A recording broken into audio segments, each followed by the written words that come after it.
எல்லோருக்கும் வணக்கம். எல்லோரும் நல்லா இருக்கிறீங்களா? சாப்பாட்டு நேரம் நீங்கள் சாப்பிட்டீங்களா? நேற்று கூட ஒரு ஒரு கவலையான விஷயம். ரொம்ப பாசமுள்ள மாமா இளையான்குடி பக்கம் கல்லெடுதிடல் அப்படின்ற ஒரு ஊரில் மாமா ஒருத்தங்க எங்களை விட்டு பிரிஞ்சது ரொம்ப துக்கமான விஷயம்.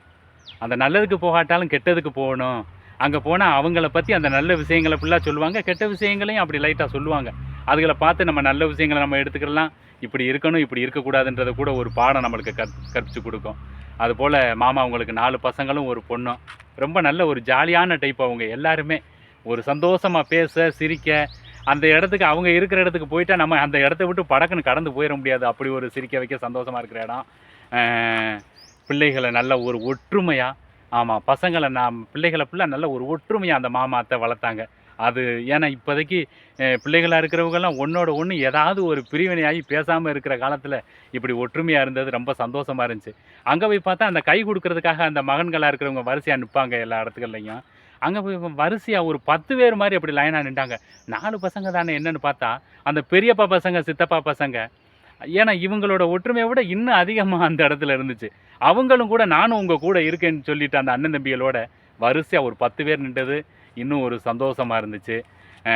அந்த ஒரு சில இடங்கள்லாம் குழந்தை பிறந்ததும் போய் அந்த ஆஸ்பத்திரியில் போய் இது என்ன குழந்தை, பொம்பளை பிள்ளையா ஆம்பளை பிள்ளையான்னு அந்த பொம்பளை பிள்ளையான்னு கேட்குறாங்க. ஆனால் ஆம்பளை பசங்க கூட அப்படி இடங்களில் நம்ம யார்கிட்டையும் சொல்ல தெரியலை, அழுக தெரியலை. ஆனால் மனசுக்குள்ளே நிறையா குமுறல்கள் இருக்கும். அதை வெளிக்காட்ட தெரியாது, மனசுக்குள்ளேயே வச்சு அழுவான். அந்த பொம்பளை பிள்ளைங்க தான் அதை சொல்லி சொல்லி இப்படி என்னை வளர்த்திங்களப்பா, இப்படி பார்த்தீங்களே வச்சிங்களேன்னு அது அழுகும்போது, ஆனால் அப்படிலாம் கேட்டுறக்கூடாதுன்றது தெரியுது. ஆமாம், எல்லா பிள்ளைகளுமே பிள்ளைகள் தான். பொம்பளை பிள்ளைகளும் பிள்ளைய தான், ஆம்பளை பசங்களும் பிள்ளைய தான். எல்லா பிள்ளைகளும் பிள்ளைகளாக தான் நினைக்கிறேன். கடவுள் அந்த குழந்தை செல்வங்கள் கிடைக்கிறதே பெரிய விஷயம். அதுபோல் அந்த குழந்தை செல்வம் இல்லாமல் இருக்கிற எத்தனை பேர் இருப்பாங்க. கண்டிப்பாக நீங்கள் ஒவ்வொரு நாளும் சாமி கும்பிடும்போது அவங்களுக்காக கும்பிடுங்க. அவங்களும் அந்த சந்தோஷத்தை அடையணும், பிள்ளை செல்வங்களை பார்க்கணும். கண்டிப்பாக அது நடக்கும், கடவுள் உதவி செய்வார்.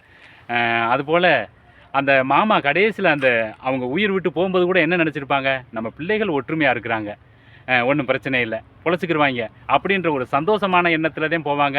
என்ன ஒன்று, இன்னும் கொஞ்சம் நாள் இருந்திருந்தால் பிள்ளைகளோட சந்தோஷமாக இருந்திருக்கலாமே அப்படின்ற ஒரு எண்ணம் பிள்ளைகளுக்கு நம்ம அப்பா அதுக்கெல்லாம் இந்த வயசில் போயிடறாங்களேன்ற ஒரு ஏக்கம். ஆனால் ஒரு சில இடங்களில் பார்த்தா மகன் மகளாக இருக்கிறவங்க சண்டை போட்டு பிரிஞ்சு இருப்போம். அவங்களோட உயிர் பிரியும் போது என்ன நினைப்பாங்க, பிள்ளை எப்படி இருக்காங்களே, அவன் அவனோட பேச மாட்டேன், அந்த பிள்ளை அதோட பேச மாட்டதில்லை, எப்படின்னு இருக்கிற கவலையிலே தான் இருப்பாங்க.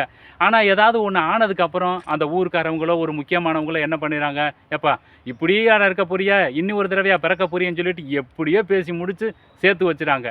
சேர்த்து வச்சு என்ன பண்ண, அன்னைக்குன்னு நம்ம பேசுகிறோம், சிரிக்கிறோம், ஆனால் அவங்களுக்கு தெரியாமல் போயிடும். அவங்களோட எண்ணம் நம்ம பிள்ளைகள்லாம் அப்படி பிரிஞ்சு கிடக்கிறாங்களேன்ற எண்ணத்தோடையே அவங்க போயிடுவாங்க. ஆனால் அதுக்கப்புறம் நம்ம சேர்ந்து என்ன புண்ணியம். கண்டிப்பாக இருக்கும்போதே நல்லா பேச என்னதான் ஒரு கஷ்டம் கவலை வரத்தையும் சேர்ந்துருது, எப்படியாவது ஒரு சண்டைகள் வந்துடுது.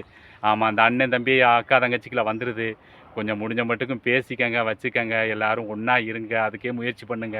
கண்டிப்பாக அது பெற்றவங்களுக்கு ஒரு நிம்மதியை கொடுக்கும், ஒரு சந்தோஷமாக அவங்களும் போய் சேருவாங்க. அதை பற்றி கவலைப்படாமல் போவாங்க. கண்டிப்பாக இந்த குடும்பத்தை போல் எல்லாரும் ஒரு ஒற்றுமையாக, அண்ணன் தம்பி அக்கா தங்கச்சி எல்லாம் ஒற்றுமையாக இருக்கணும். வாழ்த்துக்கள். இப்படி ஒரு நல்ல பிள்ளைகளை நல்ல ஒரு அன்பாக வளர்த்த உங்களுக்கு, இந்த பெரியவங்களுக்கெல்லாம் ரொம்ப நன்றியை சொல்லணும். ரொம்ப சந்தோஷம்.